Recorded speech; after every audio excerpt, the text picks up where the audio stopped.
Recette du jour, gruyot maison.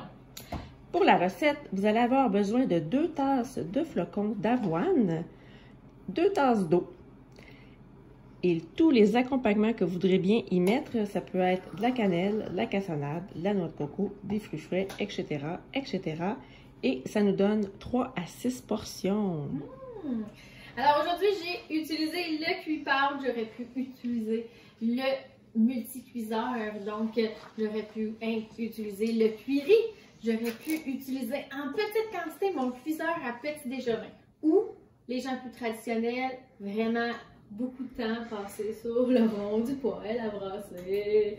Alors, voici une raison d'en faire à tous les matins parce que c'est rapide! Alors, on peut dire qu'un gruyot pour déjeuner, c'est un classique. Mais encore une fois, c'est un classique, mais c'est pas plate quand on y met de la couleur.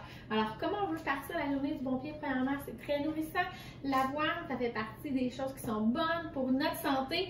Il y a de moins en moins de choses qui sont bonnes pour notre santé parce qu'on a tendance à acheter la version toute faite. Alors, pensez à le premier réflexe que vous avez dans le département des céréales, c'est d'acheter la céréale déjà en petite poche avec le petit aromate à l'intérieur. Et malheureusement, ils ont caché beaucoup de sucre, ils ont caché beaucoup d'ingrédients indésirables. Alors voilà la version santé. Vous le partez tout nu, juste de l'eau.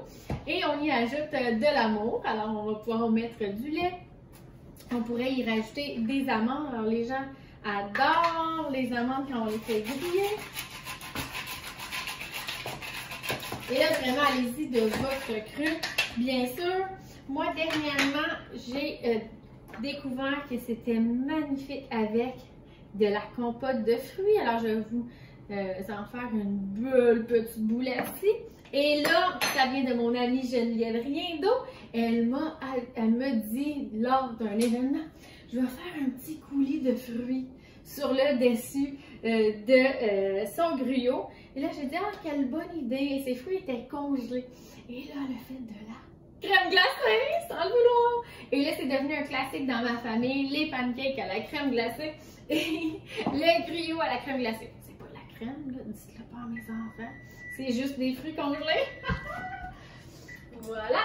Alors, je tiens à dire qu'on pourrait y aller avec des fruits frais, mais on peut aussi y aller avec des fruits séchés. Toujours intéressant de varier, comme ça on ne se tente pas, puis on est excité de manger à la maison versus arrêter, chercher quelque chose hors de prix, ça l'air, en pensant qu'on n'a pas le temps de le préparer soi-même.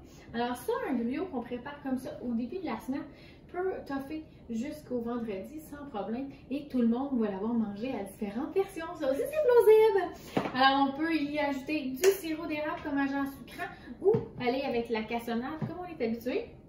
Mais j'adore y rajouter des épices. Alors peut-être que vous ne connaissez pas la cardamome ou la muscade un peu. On peut y donner une saveur un peu cannelle muscade qui donnerait un peu l'aspect d'un pain doré. Allez-y de vos inspirations. L'important, c'est que ça soit bon dans la bouche.